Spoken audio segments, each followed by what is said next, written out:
The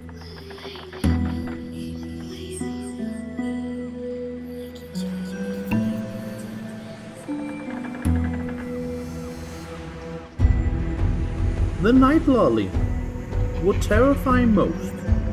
Interest some and soothe few.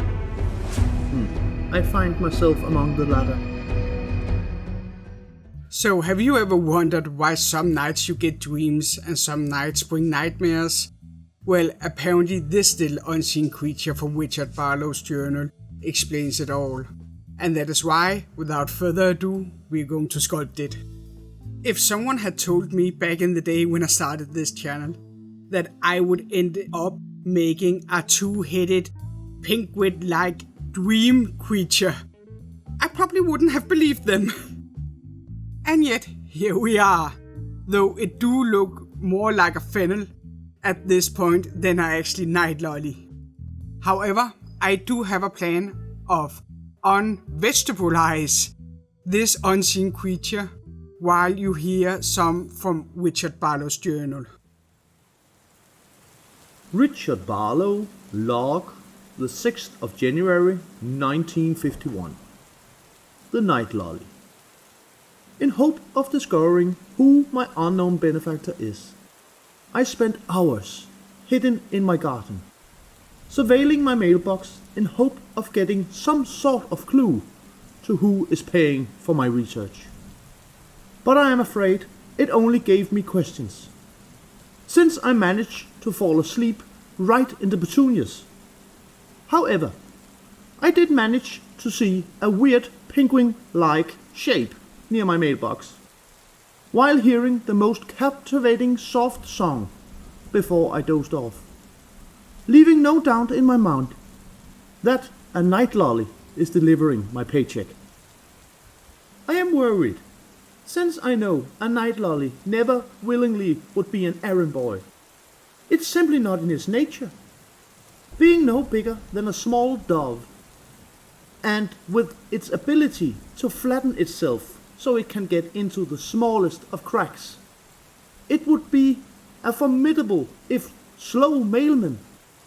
But the night lolly has two heads that sneaks in and sings for us humans every night, to either give us dreams or nightmares, depending on which head's singing, even though all other unseen creatures hate them, especially the tangler.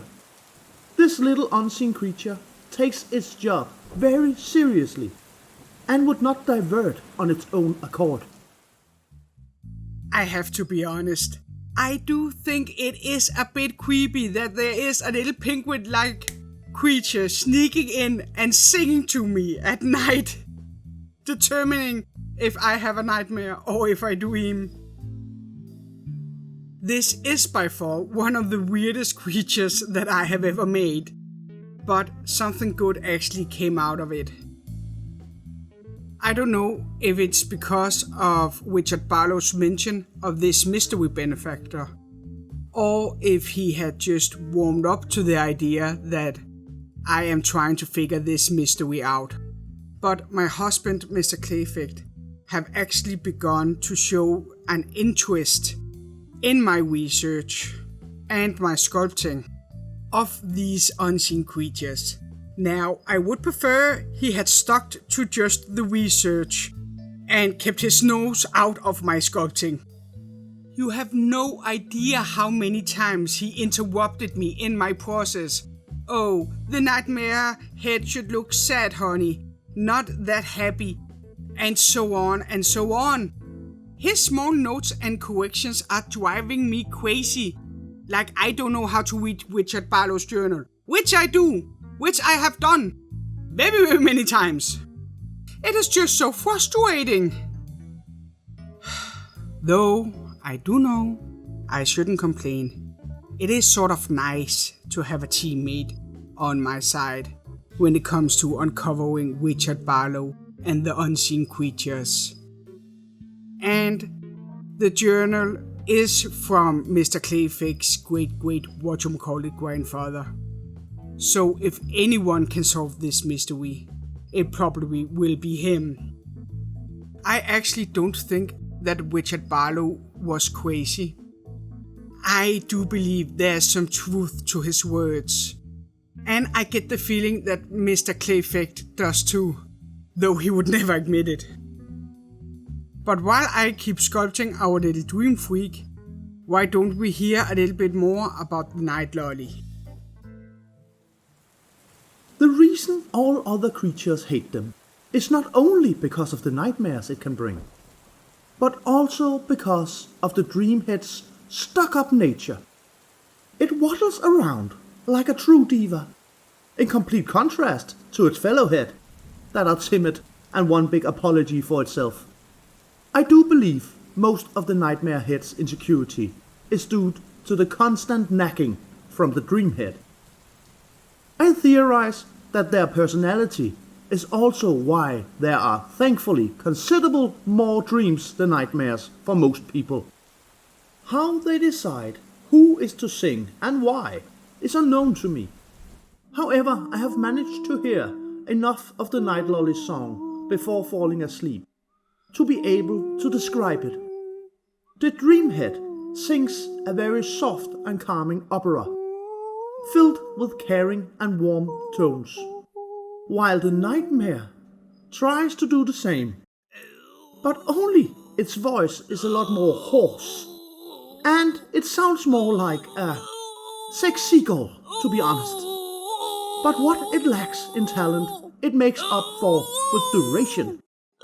The nightmare's head usually keep going until another unseen creature chases them away.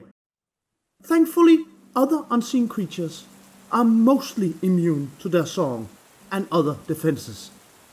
Now, with all that noise and the night lolly being as clumsy as it is, you are probably thinking you would have seen or heard it at some point. But you would be wrong. The night lolly works slowly and ever so quietly, starting with a single low tone until every human in the house is asleep. Then, and only then, it shows itself. I don't think I would be able to hear the night lolly's song were it not for my gift to see unseen creatures and coffee. Lots of coffee! I imagine that lots of coffee are needed in order to keeping oneself awake so he could hear the song. I really feel for Mr. Barlow, though I also feel for the nightmare head. I mean, it really can't be easy. Being stuck next to this stuck-up version of yourself, so to speak, is really unfair for the poor fella, in my opinion. I feel so bad for him. And is it just me? Or did I manage to make the dreamhead look like Dame Edna? Not on purpose, of course. I don't think Dame Edna actually was stuck up. But I don't know if it's the mask or maybe the hair that I'm going to put on later. But the dreamhead really gives me Dame Edna vibes. Speaking of vibes, if you want to create a good vibe for me and hopefully also for you, why don't you like, comment and subscribe if you like what I do? And possibly also hitting that notification bell so you're always updated in the weirdness I have going on. Those few small clicks of yours really does wonders for a small channel like mine. And I really need some positivity and good vibes. Because do you know what didn't have any positivity or good vibes at all? My oven. I don't know why the oven guards decided to punish me so, but there was a lot of repair with this sculpture. It was actually a nightmare, so to speak. But while I get to work on that and then get started painting, why don't we hear the last from Mr. Barlow's journal? The reason for these unseen creatures to sing to us humans is still a complete mystery to me. That is why I haven't mentioned it sooner in this journal. So much about the night lollies are surrounded in mystery. But maybe that's how it should be with this unseen creature. Though I do know that this is a very dangerous creature. Its only defense is its patterns on its body, but that's also more than enough. One good look at these splotches and it can send you into a coma. I slept for 4 days when I first tried to really study this creature. So let's just say it is a very good thing that the night lolly is usually only active during the night. Now, as for my benefactors, I have decided to let them know that I know they're using unseen creatures and ask for an explanation in my next report. I know this is a huge risk. I could lose my livelihood, yet again, or worse. But I can not in good conscience give them more knowledge on the unseen creatures until I know what their motives are. So if this journal stops here, whoever you are, then know the worst has happened to me. And please continue my job if you also, through this journal, has come to care for these creatures. Maybe even find a bookworm to help you. Now that is unsettling. Not that there has been a lack of unsettling stuff around this unseen creature journal. I mean, I have told you that I sometimes sort of black out and don't remember what I'm sculpting when I'm sculpting. I am also beginning to count pages in the journal because I watched some of our older videos, and it does seem like the journal is growing, which did make me sort of nervous for a time. But since Mr. Clayfect has involved himself more in my little pet project here, I sort of feel safer. Even though the journal started mentioning something like a bookworm, and I have been flipping through the pages, there are no bookworm. However, maybe it's you that should be most unsettled, because now you're going to see me trying to make abstract art. We need those weird comatosing splotches Mr. Barlow talked about.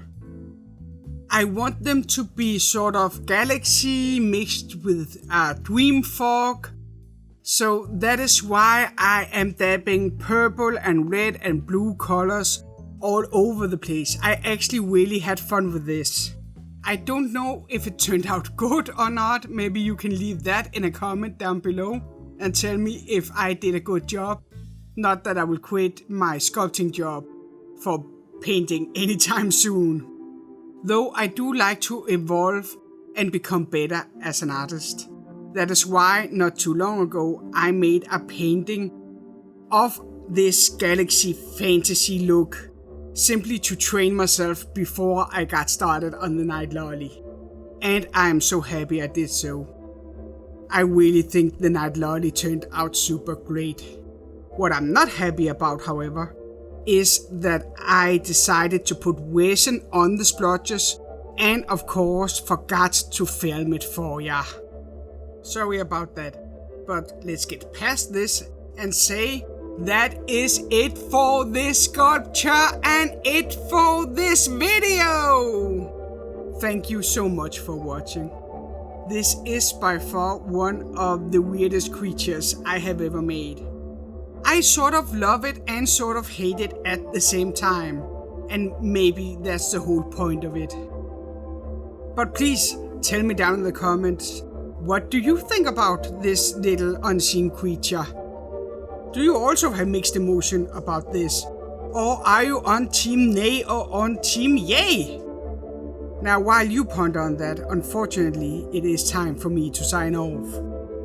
I hope to see you next time, but if you can wait until next time, why not click on the square to right? Then you can see how a little hyperactive zoomer is getting made and hear more about that creature. But until then, as we would say here in Denmark, hold da munter!